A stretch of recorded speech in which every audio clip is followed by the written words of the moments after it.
নমস্কাৰ, এই মুহূৰ্তত দিবলৈ ৰাতিপুৱাৰ কেইবাটাও বিগ ব্ৰেকিং নিউজ। আজি হৈছে 21 ছেপ্টেম্বৰ।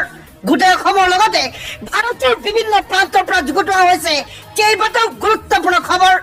কিছুমান অসৎ লোকে চেমকাৰৰ দৰে কিছুমান ব্যক্তিয়ে নিজৰ স্বাৰ্থৰ লভিবৰ বাবে এনেকুৱা ধৰণৰ নিকৃষ্ট কাণ্ড কৰাক লৈ আপোনালোকৰ যদি অলপো মনত কষ্ট লাগিছে, ভিডিঅ'টিৰ কমেণ্টত আপোনালোকৰ মতামত জনাবলৈ নাপাহৰিব।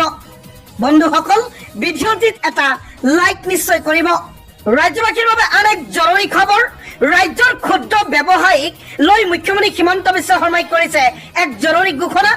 দোকান বন্ধ ৰাখিবলৈ যাতে কোনো হেঁচা প্ৰয়োগ নকৰে।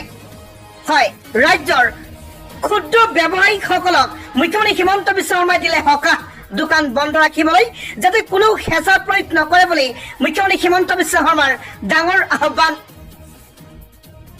ৰাজ্যৰ ক্ষুদ্ৰ ব্যৱসায়ীক লৈ মুখ্যমন্ত্ৰী হিমন্ত বিশ্ব শৰ্মাৰ আহ্বান। জুবিন গাৰ্গে দুখীয়া ৰাইজৰ বাবে কাম কৰিছিল। কোনেও যাতে দৰিদ্ৰ ব্যৱসায়ীক দোকান বন্ধ কৰিবলৈ নকয়। জুবিনৰ মৃত্যুত যাতে দৰিদ্ৰ ব্যৱসায়ীৰ লোকচান নহয়। জুবিনৰ মৃত্যুত যাতে দৰিদ্ৰ ব্যৱসায়ীৰ লোকচান নহয়। পূজাৰ সময়ত ক্ষুদ্ৰ ব্যৱসায়ীৰ লোকচান হলে বছৰটো কষ্ট হব। পূজাৰ সময়ত যদি সেই ক্ষুদ্ৰ ব্যৱসায়ীসকলে দোকান পোহাৰ বন্ধ ৰাখে, তেনেহলে গোটেই বছৰটো চলাত বহুত কষ্ট হব। আৰু জুবিন গাৰ্গে দুখীয়া শ্ৰেণীৰ মানুহক বহুত ভাল পাইছিল, দুখীয়াৰ লগত থাকিছিল। গতিকে অহাকালি ক্ষুদ্ৰ ব্যৱসায়ীসকলে দোকান পোহাৰ চলাব পাৰিব। জুবিনে দুখীয়া মানুহক সহায় কৰিছিল।